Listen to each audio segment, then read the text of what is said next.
देश में गैस की किल्लत हो गई है और सुनने में आ रहा है कि कमर्शियल गैस बंद कर दिया गया है और बहुत जल्द ही डोमेस्टिक गैस पर भी इसका असर पड़ने वाला है। और ये हुआ अमेरिका ने ईरान पर जैसे ही अटैक किया तो उसके बाद ये परेशानी शुरू हुई। तो ये परेशानी क्यों शुरू हुई और आगे आने वाले समय में और क्या क्या परेशानी आ सकती है इसके बारे में हम लोग जानकारी यहाँ पर लेंगे। तो ऐसा है कि अभी हम लोग बहुत चर्चा में सुन रहे हैं straight of Hormuz. Straight of Hormuz, ये स्ट्रेट ऑफ हॉर्मुज के बारे में हम लोग जानकारी लेंगे। स्ट्रेट ऑफ हॉर्मुज जो है this is a waterway between Persian gulf and gulf of Oman. और ये एक ऐसा स्ट्रेट ऑफ हॉर्मुज का जो अगर हम देखेंगे लोकेशन तो यहाँ पर है, ये है स्ट्रेट ऑफ हॉर्मुज।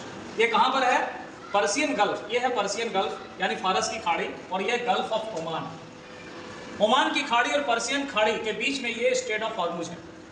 ये बहुत ही इंपॉर्टेंट इसलिए है क्योंकि जितने भी खाड़ी के तेल देश हैं, जैसे हम देख रहे हैं यहाँ पर इराक, कुवैत, सऊदी अरब, कतर, ये सारे जो तेल प्रोडक्ट करने वाले कंट्रीज हैं, इसको अगर व्यापारिक मार्ग से कोई समुद्री मार्ग जोड़ता है तो ये पर्शियन गल्फ होते हुए स्ट्रेट ऑफ हॉर्मुज होते हुए गल्फ ऑफ ओमान और गल्फ ऑफ ओमान लास्ट में अरबियन सी में मिल जाता है। यानी अगर इस मार्ग को हम किसी तरह अवरुद्ध कर दें तो हम खाड़ी देशों से अन्य देशों में तेल की सप्लाई आपूर्ति नहीं कर सकते। और यहाँ पर जो ये है स्ट्रेट ऑफ हॉर्मुज, ये मात्र यहाँ पर 34 किलोमीटर, केवल 34 किलोमीटर चौड़ा है और ये बहुत ही इसका व्यापारिक महत्व है। इसके बिना हम तेल की आपूर्ति ही नहीं कर सकते। प्रोडक्ट करते हैं और एशिया इसका बहुत बड़ा आयातक देश है। एशिया में हम जानते हैं कि एशिया में 80 से 90% तेल इसी समुद्री मार्ग से होकर आता है। तो इसलिए इस मार्ग के चलते अभी हमारा जो LNG है उस पर बहुत प्रभाव पड़ रहा है। ग्लोबल ट्रेड ऑयल का 30% इसी मार्ग से होता है और साथ ही जो क्रूड ऑयल है तो क्रूड ऑयल भी इसी रास्ते से आता है। LNG भी हमारा इसी रास्ते से आता है। तो इसलिए ये सब चीज़ों को देखते हुए ये बहुत ही अभी महत्वपूर्ण हो गया। जैसे हम पहले भी वीडियो में बात की है, ये जो ईरान आप देख रहे हैं ये देश ईरान है। तो ईरान देश के नीचे आप यहाँ देख रहे हैं क्या है? पर्शियन गल्फ है ना। पर्शियन गल्फ मतलब फारस की खाड़ी। ईरान का पूर्व में नाम था फारस और फारस को ही पर्शियन गल्फ हम कह सकते हैं। और यहाँ पर जो आप देख रहे हैं ये है गल्फ ऑफ ओमान यानी ओमान की खाड़ी।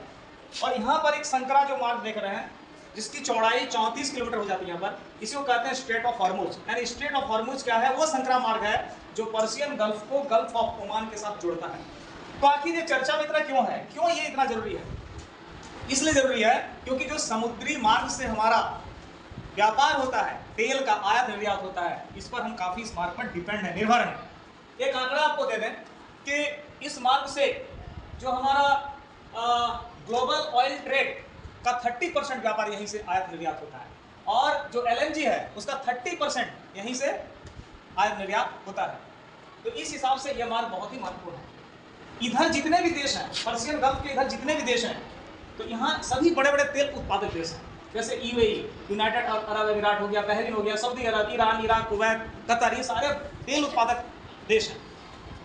तो इसका एक हिस्टोरिकल महत्व भी है। 1600 ईस्वी में इस पर चला था। इसको अपने क्षेत्र में अपने नियंत्रण में लेने के लिए 1600 ईस्वी में इसको अपने नियंत्रण में लेने के लिए ऑटोमन साम्राज्य, उस समय यहाँ पर ऑटोमन साम्राज्य का चलता था शासन और पुर्तगाल के बीच लड़ाई हुई थी, ठीक है। लेकिन 1959 में ईरान ने क्या किया? अपनी सीमा को और थोड़ा सा बढ़ा दिया, इस पर अधिकार ज्यादा हो गया। ओमान ने भी क्या किया?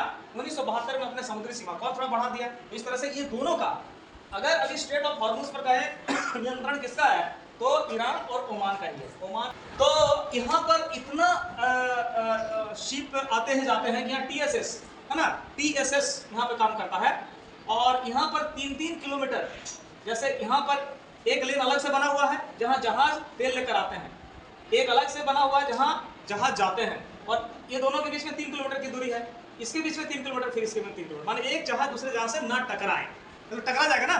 तो इसलिए यहाँ पर TSS प्रणाली भी काम करता है।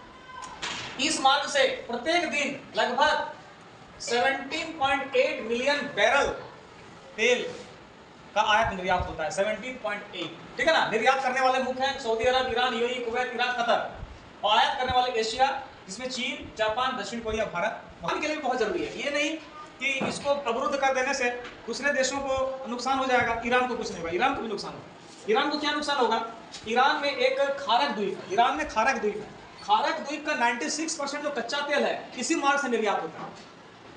ईरान में जो खालक द्वीप है जिसका 96% तेल का निर्यात इसी मार्ग से होता है। साथ ही ईरान क्या करता है कि कच्चे तेल को निर्यात करता है और पेट्रोलियम उत्पाद को आयात करता है, गैसोलीन जैसे, तो इसलिए ईरान के लिए भी मार्ग बहुत महत्वपूर्ण है। साथ ही जो ओमान है, पूरा समुद्री व्यापार इसी मार्ग पर इसका निर्भर है, तो ओमान के लिए महत्वपूर्ण है, ईरान के लिए महत्वपूर्ण है, और सऊदी अरब भी अपना व्यापार इसी मार्ग से करता है, उसके लिए भी बहुत महत्वपूर्ण है। साथ ही यूएई में दो महत्वपूर्ण बंदरगाह हैं, जेबल अली और खलीफा पोर्ट, है ना। तो जेबल अली और खलीफा पोर्ट से यूएई एशिया, यूरोप और अफ्रीका के देशों के लिए भी इसी मार्ग से व्यापार करता है।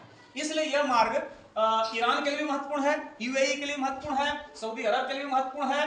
भारत में जो गैस का दाम बढ़ रहा है, चाहे गैस नहीं मिल रहा है, चाहे तेल के दाम बढ़ने की संभावना है, सिर्फ इसी के लिए स्ट्रेट ऑफ हॉर्मूज, इसलिए अभी